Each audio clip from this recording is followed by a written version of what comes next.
वालेकुम।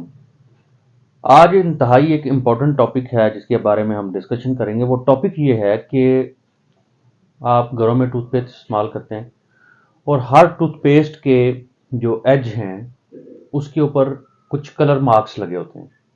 आपने वो अक्सर देखे होंगे कलर मार्क्स।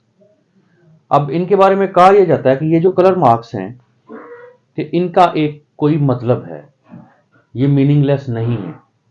ये कुछ चीज़ें बताते हैं कि ये किस लिए इस्तेमाल किया जाता है, इसको ये क्या इंडिकेट करता है, आपको क्या बताना चाहता है। कहा यह जाता है कि ये बहुत इंपॉर्टेंट इंफॉर्मेशन है जिसके बारे में नॉर्मली लोगों को नहीं पता। अगर तो वो ब्लैक मार्क है तो इसका मतलब ये है कि ये कोई बहुत अच्छी टूथपेस्ट नहीं है, इसमें सारे के सारे केमिकल्स ही हैं। और अगर रेड है तो उसके बारे में कहा जाता है कि ये उसमें कुछ नेचुरल है और कुछ उसके अंदर केमिकल है। और अगर वो ग्रीन है तो इसका मतलब ये है कि ये टोटली नेचुरल है, इसके अंदर केमिकल एडिशन नहीं है। और अगर वो ब्लू है तो इसका मतलब ये है कि उसमें कुछ नेचुरल इंग्रेडिएंट्स हैं और कुछ उसमें मेडिसिन्स हैं। मीन के वो कोई दांत दर्द के लिए हो सकती है या कोई दांतों की किसी प्रॉब्लम के लिए वो उसको यूज़ किया जाता है। ये आप नॉर्मली यही सुनेंगे और जब आप देखेंगे जाके घर में टूथपेस्ट को उठा के जब देखेंगे तो आपको पता चलेगा कि वाकई वहाँ पे एक मार्क ऐसा है। आप अभी अपने घर की टूथपेस्ट पे जाके देखेंगे तो आपको पता चलेगा कि आपके घर की जो टूथपेस्ट है उसके ऊपर या ग्रीन, ब्लू, रेड या ब्लैक उसके ऊपर मार्क होगा। अब ये बात किस हद तक सच है, अब हम इसको जानने की कोशिश करते हैं।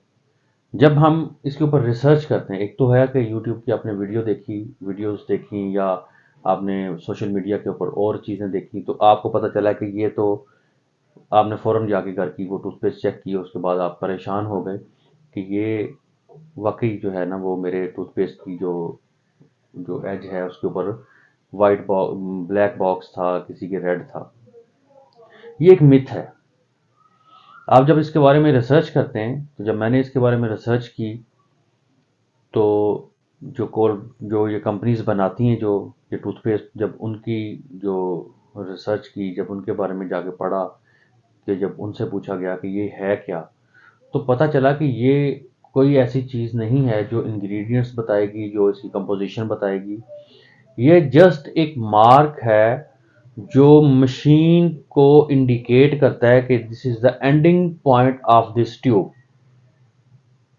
जो मशीन है उसका सेंसर उसको वहां से फोल्ड करता है, एंड पॉइंट बताता है उसको। ये इसका हरगिज ये मतलब नहीं है कि ये जो है वो कोई ऐसी चीज़ें बता रहा है कि ये इसमें नेचुरल क्या है और इसमें फलां क्या है। टूथपेस्ट जब आती है तो वो नेचुरल नहीं रहती। नेचुरल क्या होगा उसमें? आप उसमें लाख नेचुरल चीज़ें डाल देंगे, क्या आप उसमें कोई कोई मसवाक उसमें जो है वो पीस के डालेंगे? टूथपेस्ट टूथपेस्ट है, उसके जो इंग्रेडिएंट्स हैं उसमें केमिकल कंपोजिशन डेफिनेटली होगी झाग भगाने के बनाने के लिए, और जो क्लीनिंग एजेंट्स हैं वो भी उसमें डालेंगे। इसलिए कोशिश तो यही करें कि टूथपेस्ट के अलावा कोई दूसरी चीज़ जो है वो उसको यूज़ करें। जिस तरह कि कहा जाता है कि केले को आप अगर ब्रश के ऊपर लगा के करें तो वो एक नेचुरल झाग बनती है और बड़े अच्छे दांत उससे साफ होते हैं। और जो कंपनीज हैं वो कहती हैं कि इस ऑलमोस्ट जो इंग्रेडिएंट्स हैं वो सब के सेम होते हैं। सम हो किसी के अंदर कोई मेडिकेशन के जो है वो रिलेटेड कोई चीज़ इस तरह की डाल दी जाए तो डाल दी जाए, अदरवाइज जो मेजर जो इंग्रेडिएंट्स हैं वो सब के सेम ही होते हैं। इसलिए कोशिश करें कि इससे बच जाएं। जो लोग मसवाक करते हैं या जो केले के साथ ब्रश करते हैं उनके दांत ज़्यादा स्ट्रांग होते हैं एज़ कम्पेयर टू जो मसवाक जो ये टूथब्रश पेस्ट करने वाले लोग हैं। अब आप देखें जितने ज़्यादा लोग टूथपेस्ट करते हैं उतने ही ज़्यादा आजकल दांत खराब हैं लोगों के। आप डेंटिस्ट के पास चले जाएं, वहाँ पे आपको रश नज़र आएगा कि जो लोग जो हैं वो अपने दांत रिपेयर करवा रहे हैं, किसी को कीड़ा लग गया, कैविटी आ गई, कभी कुछ आ गया, दांतों में दर्द है, इस तरह की चीज़ें। इसलिए आप अपना ख्याल रखें और बच्चों का भी ख्याल रखें। बच्चों को नेचुरल चीज़ दें जिससे आपके बच्चों को फ़ायदा हो। Thank you very much.